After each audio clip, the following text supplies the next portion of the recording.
સુરત મહાનગરપાલિકાની સાપ્તાહિક સાધારણ સભા ગુરુવારના રોજ મળી હતી, જેમાં રજૂ થયેલા કામોને સમિતિએ ચર્ચા વિચારણા બાદ મંજૂરીની મહોર મારી હતી.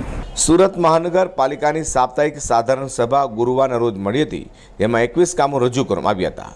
મુખ્ય કામોમાં ઇલેક્ટ્રિક વાહનો માટે ચાર્જિંગ સ્ટેશન, વરસાદી પાણી સંગ્રહના કામનો સમાવેશ કરાયો હતો. કુલ રજૂ કરેલા 21 કામોને સમિતિએ ચર્ચા વિચારણા બાદ મંજૂરીની મહોર મારી હતી, જે અંગે સ્થાયી સમિતિ અધ્યક્ષે વિગતવાર માહિતી આપી છે. સ્થાયી સમિતિની આજની સભામાં બધા જ કામો મંજૂર કરવામાં આવ્યા છે. એમાં બે અગત્યના કામો જે શહેરીજનો માટે જરૂરી છે, એક છે વોટર રિચાર્જિંગ સિસ્ટમ અને બીજી છે ચાર્જિંગ સ્ટેશન. વોટર રિચાર્જિંગ સિસ્ટમની અંદર બે પ્રકારના કામો ઉપર વધારે ધ્યાન આપશે. એક 100 ચોરસ મીટરનું અને બીજું 500 ચોરસ મીટરનું. 100 ચોરસ મીટરમાં બંગલા અને રો હાઉસીસો કવર થશે અને 500 ચોરસ મીટરમાં મોટા એપાર્ટમેન્ટો, હાઈરાઇઝ બિલ્ડિંગો કવર થશે. આ સંપૂર્ણ ખર્ચ સુરત મહાનગરપાલિકા જનભાગીદારીમાં કરવા માગે છે.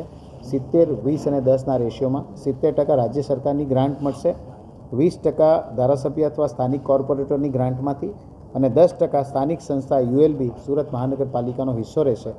એટલે કે જે લોકો આનો મેક્સિમમ ઉપયોગ કરવા માંગતા હોય, બંગલા અને રો હાઉસ ઉપરાંત જે હાઈરાઇઝ બિલ્ડિંગો છે, એમણે આનો વધુમાં વધુ લાભ લે એવું સુરત મહાનગરપાલિકા ઈચ્છે છે કે જેથી વોટર રિચાર્જિંગનો બેનિફિટ, વોટરની ક્વોલિટી, જમીનની અંદરનું જે પાણી છે તેમાં આપણે સુધારો કરી શકીએ અને એક સારું શહેરમાં પાણી મળી શકે, એ આશય છે. અને બીજું જે વાત છે એ ચાર્જિંગ સ્ટેશનની છે.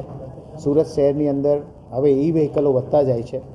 સુરત મહાનગરપાલિકાએ વ્હીકલ માટેની પોલિસી બજેટમાં પણ એની જોગવાઈ કરી છે. પહેલા વર્ષે 100% જેટલો જે ચાર્જ છે એ માફ કરવામાં આવતો હતો, બીજા વર્ષે 75%, ત્રીજા વર્ષે 50% અને ચોથા વર્ષે 25% જેટલો જે વેરો સુરત મહાનગરપાલિકા વાહન વેરો લેતા હતા એમાં બાદબાકી આપવાનું નક્કી કર્યું હતું. અને આજે જે 25 ચાર્જિંગ સ્ટેશનો શરૂ કરવા માટેની મંજૂરી આપી દેવામાં આવી છે, જે સેન્ટ્રલ ગવર્મેન્ટ તરફની એડ છે.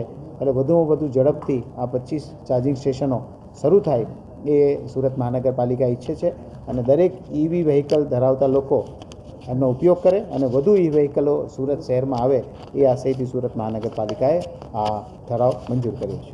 સુરત મનપાની સાપ્તાહિક સાધારણ સભામાં રજૂ કરેલા કામોને સમિતિએ મંજૂરીની મહોર મારતા શહેરી વિકાસ અને વહીવટીના કામો વેગ પકડશે તેમ લાગી રહ્યું છે.